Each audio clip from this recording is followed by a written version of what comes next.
오늘 함께 나눌 하나님의 말씀은 요한계시록 9장입니다. 요한계시록 9장 말씀입니다. 우리 9장 말씀을 저와 여러분이 한 절씩 교독하시고 마지막 절은 함께 읽겠습니다. 제가 먼저 읽겠습니다.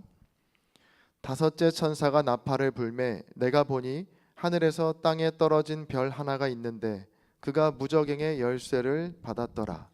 그가 무저갱의 여니 그 구멍에서 큰 화덕의 연기 같은 연기가 올라오매 해와 공기가 그 구멍의 연기로 말미암아 어두워지며 또 황충이 연기 가운데로부터 땅 위에 나오매 그들이 땅에 있는 전갈의 권세와 같은 권세를 받았더라. 그들에게 이르시되 땅에 풀이나 푸른 것이나 각종 수목은 해하지 말고 오직 이마에 하나님의 인침을 받지 아니한 사람들만 해하라 하시더라. 그러나 그들을 죽이지는 못하게 하시고 5달 동안 괴롭게만 하게 하시는데 그 괴롭게 함은 전갈이 사람을 쏠 때의 괴롭게 함과 같더라. 그날에는 사람들이 죽기를 구하여도 죽지 못하고 죽고 싶으나 죽음이 그들을 피하리로다. 황충들의 모양은 전쟁을 위하여 준비한 말들 같고 그 머리에 금 같은 관 비슷한 것을 썼으며 그 얼굴은 사람의 얼굴 같고 또 여자의 머리털 같은 머리털이 있고 그 이빨은 사자의 이빨 같으며 또 철 호심경 같은 호심경이 있고 그 날개들의 소리는 병거와 많은 말들이 전쟁터로 달려 들어가는 소리 같으며 또 전갈과 같은 꼬리와 쏘는 살이 있어 그 꼬리에는 5달 동안 사람들을 해하는 권세가 있더라. 그들에게 왕이 있으니 무저갱의 사자라. 히브리어로는 그 이름이 아바돈이요 헬라어로는 그 이름이 아볼루온이더라. 첫째 화는 지나갔으나 보라 아직도 이후에 화 둘이 이르리로다. 여섯째 천사가 나팔을 불매 내가 들으니 하나님 앞 금제단 네 뿔에서 한 음성이 나서 나팔 가진 여섯째 천사에게 말하기를 큰 강 유브라데에 결박한 네 천사를 놓아주라 하매 네 천사가 놓였으니 그들은 그 년 월 일시에 이르러 사람 3분의 1을 죽이기로 준비된 자들이더라. 마병대의 수는 2만만이니 내가 그들의 수를 들었노라. 이 같은 환상 가운데 그 말들과 그 위에 탄 자들을 보니 불빛과 자줏빛과 유황빛 호심경이 있고 또 말들의 머리는 사자 머리 같고 그 입에서는 불과 연기와 유황이 나오더라. 이 세 재앙 곧 자기들의 입에서 나오는 불과 연기와 유황으로 말미암아 사람 3분의 1이 죽음을 당하니라. 이 말들의 힘은 입과 꼬리에 있으니 꼬리는 뱀 같고 또 꼬리에 머리가 있어 이것으로 해하더라.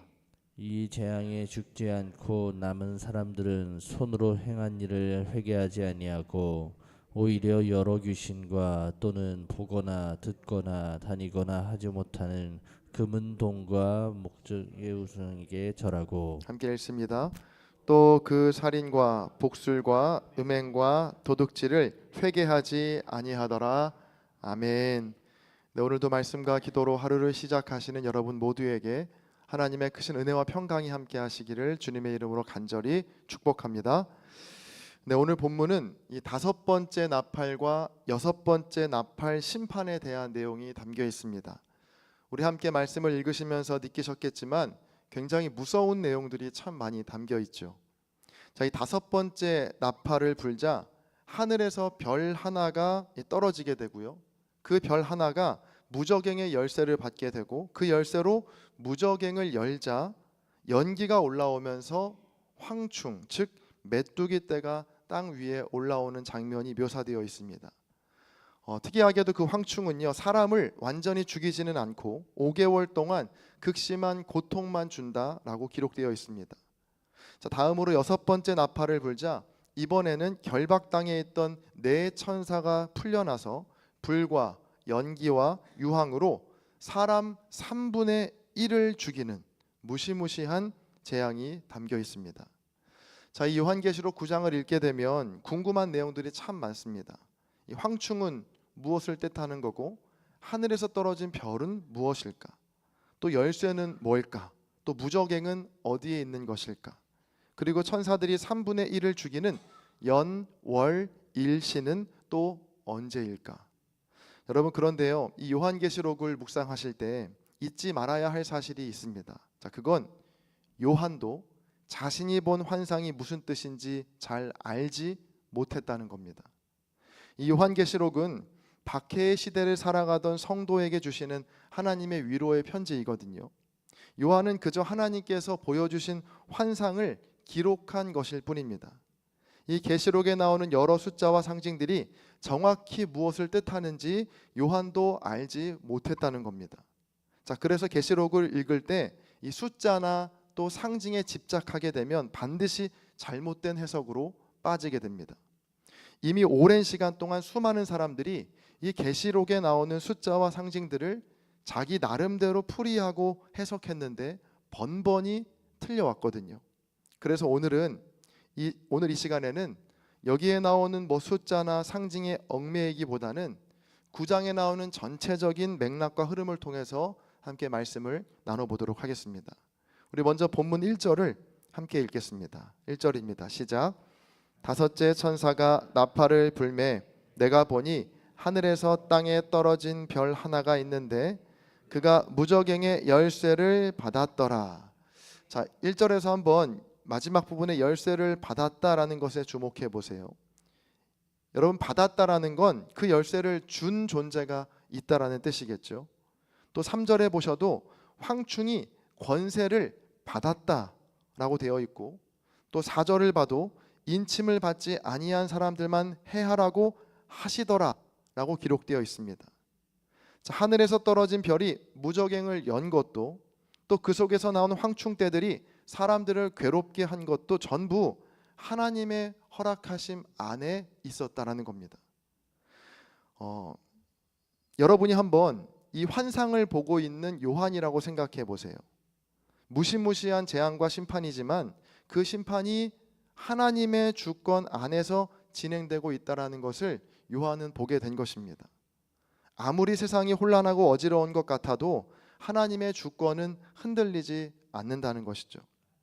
여러분, 요한이 살았을 당시, 그리고 지금 우리가 살아가는 이 시대에도요, 악이 득세하는 것처럼 보이고 악인들이 자기의 마음대로 세상을 움직이는 것처럼 느껴질 때가 종종 있습니다. 자, 그러나 오늘 요한계시록 9장이 우리에게 주는 위로와 소망은 그럼에도 이 세상을 다스리시고 인도하시는 분은 바로 하나님이시다라는 사실입니다. 하나님께서 잠시 동안 악을 허락하신 것이지 악이 하나님을 이긴 것이 결코 아니라는 것이죠. 저와 여러분도 어떤 상황 속에서도 선하신 하나님의 손을 의지하시고 붙드시기를 바랍니다. 비록 악이 모든 것을 주관하는 것 같고 메뚜기 떼가 온 세상을 뒤덮은 것 같지만 여러분, 그건 잠시일 뿐입니다. 하나님께서 잠시 동안 허락하신 것뿐이지 하나님의 시간이 되면 선하신 하나님께서 모든 것들을 다시 온전하게 회복시키실 줄로 믿습니다. 자, 이어지는 6번째 나팔 심판은 더 무서운 재앙인데요. 자, 방금 살펴봤던 5번째 나팔 심판은요, 인침을 받지 않은 사람들에게만 임한 재앙이었습니다. 다시 말하면 죽임당하신 어린 양을 믿지 않는 사람들에게 임한 심판이었습니다. 자, 그런데 이 6번째 나팔 심판은 모두에게 임한 재앙인데 사람 3분의 1이 죽게 되는 매우 끔찍한 재앙입니다. 우리 본문 18절을 같이 한번 읽어보겠습니다. 18절입니다. 시작.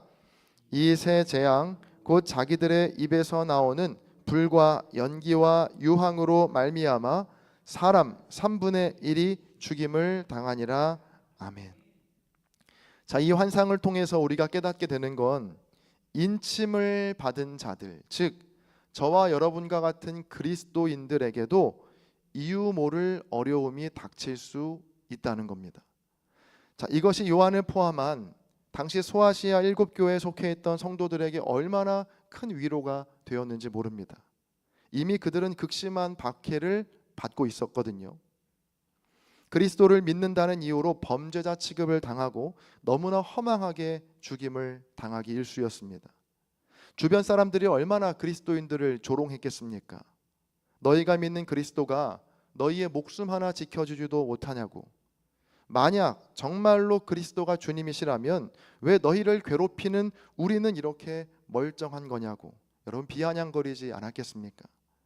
그런 성도들에게 요한은 계시록에 나오는 이 환상을 통해서 이렇게 위로하고 있습니다. 여러분이 겪는 고난은 하나님께 버림받았기 때문에 겪는 것이 아닙니다. 바로 믿는 사람도, 신실한 성도도 환난을 받을 수 있습니다. 그러나 그 환난이 하나님의 손을 벗어난 것은 결코 아닙니다. 자, 이것이 당시 성도들에게 얼마나 큰 위로였겠습니까? 여러분, 오늘 우리도 마찬가지입니다. 자, 우리는 주님을 따르고 주님을 믿으면 이 세상에서 겪는 모든 일이 다 잘 될 것이라고 기대합니다. 병에 걸리지도 않고 실패도 없고 눈물도 없기를 바라죠. 여러분, 그런데 성경의 약속은 그렇지 않습니다. 예수님께서도 분명히 말씀하셨죠. 세상에서는 너희가 환난을 당하나 담대하라, 내가 세상을 이기었노라. 여러분, 하나님의 자녀도요, 병에 걸릴 수 있고요, 또 억울한 일을 당할 수도 있습니다. 또 사랑하는 사람을 먼저 떠나 보낼 수도 있습니다. 여러분, 중요한 건 그 어려움이 지나간 뒤에 보이는 태도입니다. 오늘 본문을 보시면 이 엄청난 재앙이 지나가고 3분의 1이 죽임을 당하고 그 재앙 속에서 살아남은 3분의 2의 사람들이 있는데, 본문 20절과 21절, 마지막 20절과 21절을 함께 읽어보겠습니다. 함께 읽습니다. 시작. 이 재앙에 죽지 않고 남은 사람들은 손으로 행한 일을 회개하지 않고 오히려 여러 귀신과 또는 보거나 듣거나 다니거나 하지 못하는 금, 은, 동과 목석의 우상에게 절하고 또 그 살인과 복술과 음행과 도둑질을 회개하지 아니하더라. 아멘. 여러분, 이 엄청난 심판에서 극적으로 살아남은 이들이지만 전혀 회개하지 않고 도리어 살인과 음행과 도둑질을 멈추지 않는다는 것이죠. 이 환상이 조금 더 충격적인 이유는요, 이 죽지 않고 살아남은 사람들 모두가 악행을 저질렀다라는 겁니다. 자, 그럼 반대로 우리가 이렇게 상상해 볼 수도 있습니다. 불과 유황과 무서운 재앙에서 죽임을 당한 3분의 1에 해당하는 사람들은 하나님의 사람들일 수 있다라는 생각이죠. 자, 그래서 오늘 말씀이 주는 교훈은 재앙에서 벗어난다고 해서 그가 꼭 의인인 것도 아니고, 재앙으로 고난을 당한다고 해서 그가 꼭 죄인이라는 것도 아니라는 것입니다. 재앙에서 살아남아도 그가 지독한 악인일 수 있고, 재앙으로 어려움을 당한 그가 하나님의 사람일 수 있다는 겁니다. 여러분, 우리는 보여지는 것으로 나의 믿음과 또 누군가의 믿음을 판단하곤 합니다. 하는 일이 잘 되고 어려움이 없으면 그가 믿음이 좋고 기도를 열심히 했기 때문이라고 생각하고, 재앙과 고난 속에 있으면 뭔가 그가 하나님께 죄를 지었기 때문에 심판을 받는 것이라고 생각하죠. 자, 그러나 오늘 요한계시록 9장이 주는 교훈은 눈에 보이는 현상과 그의 신앙이 꼭 일치하지 않을 수도 있다라는 사실을 우리에게 분명하게 알려주고 있습니다. 하나님 앞에 신실한 성도도 재앙으로 어려움을 당할 수가 있고, 하나님을 떠난 지독한 악인도 이 땅에서 재앙을 피하고 잘 살 수 있다라는 것을 알려주고 있는 것이죠. 저와 여러분 모두가 이 세상에 보여지는 것에 마음을 빼앗기지 마시고, 부할 때나 가난할 때나 고난을 겪을 때나 평안할 때나 어떤 상황 속에서도 순전한 믿음으로 하나님을 기쁘시게 하는 믿음의 사람들이 다 되시기를 주님의 이름으로 간절히 축복합니다.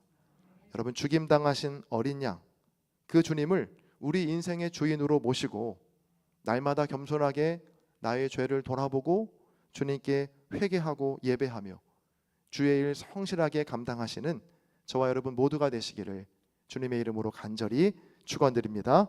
아멘. 우리 이 시간 함께 기도하실 때는 우리 먼저 라오스 선교팀을 위해서 함께 기도해 주시기 바랍니다. 오늘은 드림초등학교 명랑운동회와 수요 저녁 집회가 예정되어 있습니다.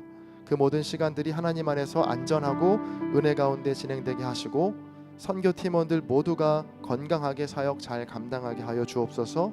함께 기도해 주시고 또 다가오는 영유치부 여름 성경학교를 위해서도 은혜 가운데 잘 준비되고 아이들 모두가 은혜 받기를 위해서 기도해 주시기를 바랍니다.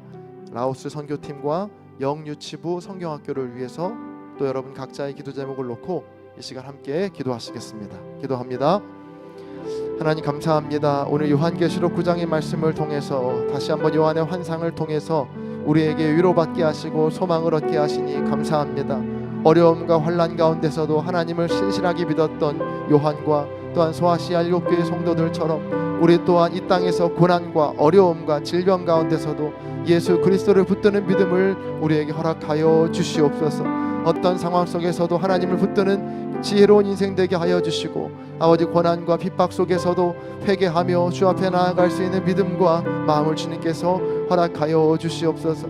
이 땅에 살아가는 수많은 설명할 수 없는 재난과 아픔 속에 있는 모든 이웃들을 위해서도 우리가 긍휼한 마음으로 그들을 위해 기도하게 하시고 그들을 함부로 판단하지 아니하게 하시고 그들을 위해 기도할 수 있고 또한 사랑할 수 있는 믿음을 허락하여 주시옵소서. 또한 라오스 선교팀 선교를 진행 중에 있습니다. 드림 초등학교 아버지 명랑운동회와 또한 아버지 저희 아버지 수요 저녁 집회가 있습니다. 그 모든 행사들 가운데 하나님께서 함께해 주셔서 큰 은혜와 감격과 간증이 넘치게 하여 주시고 아버지 전하는 이나 또한 함께 선교하는 이나 또한 섬김을 받는 이나 하나님 은혜 가운데 충만한 사랑을 느낄 수 있도록 인도하여 주옵소서. 또한 무엇보다 모든 선교팀원들의 건강을 책임져 주시고 그들의 몸과 마음을 지켜주셔서 선교사역 감당하기에 부족함이 없도록 필요한 모든 것들을 주님께서 채워주시옵소서. 또한 영유치부 성경학교를 준비 중에 있습니다. 준비하는 교사들 위해 하나님께서 함께 하셔서 기쁨과 감사함과 기대함으로 준비하게 하시고 그 모든 것 준비하는 과정 속에서 먼저 하나님의 은혜를 맛보아 할 수 있도록 인도하여 주옵소서. 또한 영유치부 아이들이 그 시간을 통해서 하나님에 대한 믿음이 심겨지게 하시고 또한 주님의 사랑이 그들에게 흘러갈 수 있도록 하나님 역사하여 주시옵소서. 그들 안에 믿음이 심겨지게 하시고 믿음의 사람으로 길려질 수 있는 아버지 귀한 은총과 시간들 다 될 수 있도록 인도하여 주시옵소서.